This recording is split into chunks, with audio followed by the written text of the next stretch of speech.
থাকে ওধারে। মানুষ তখন মরে যায় যখন তার স্বপ্ন মরে যায়। তাহলে আপনি কেন আপনার এই প্রিয় মাউতর গানটা ছুরি মেরেছেন? কারণ আমি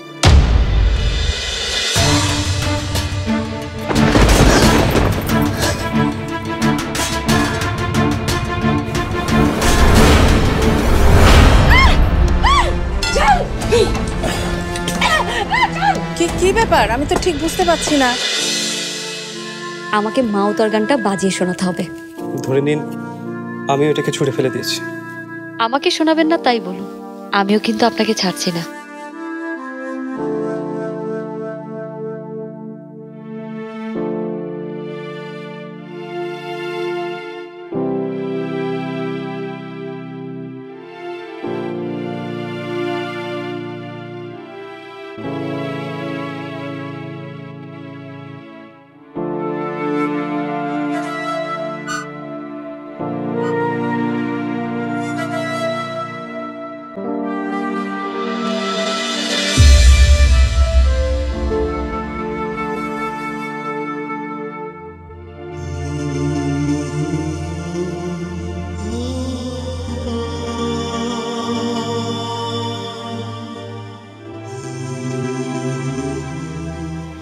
আমি আর কোনোদিন এটা বাজাতে পারবো না তাতে,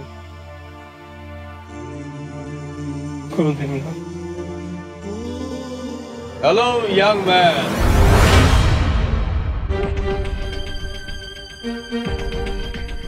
বুড়ো মানুষের মতো গাছের নিচে বসে বসে কি ভাবছো?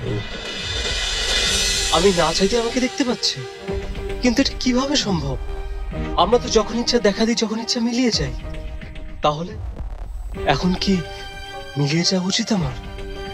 না, মিলিয়ে গেলে ব্যাপারটা খুব শকিং হবে ওনার জন্য।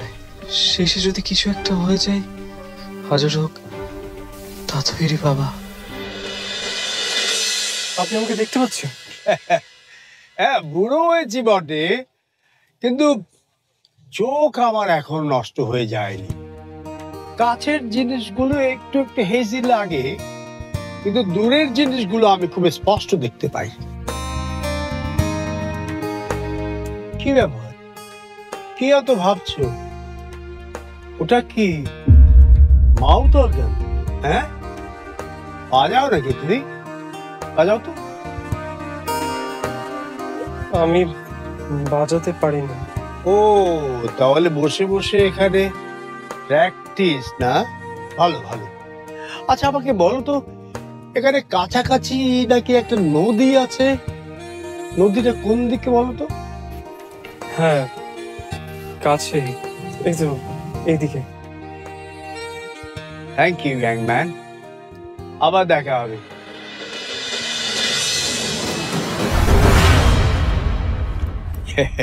দেখলে, তোমাকে বলেছিলাম না, কাছের জিনিস দেখতে আমার একটু প্রবলেম হয়।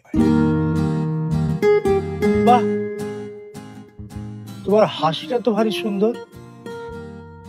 আমার অভিজ্ঞতা বলে, যারা সুন্দর হাসে তারা মানুষ ভালো হয়।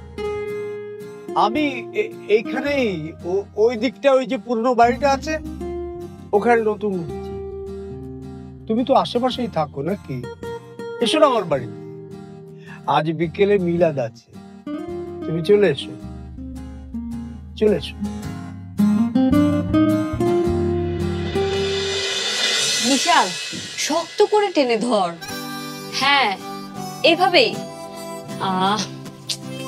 এই তুই দাঁড়া। তোর কাজ শুধু বলে যাওয়া কি কি করতে হবে। ওকে ক্যাপ্টেন?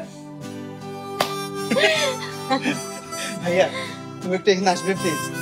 এভাবে দাঁড়িয়ে থাকতে থাকতে তো আমি স্টেজও আসলে হয়ে যাচ্ছি।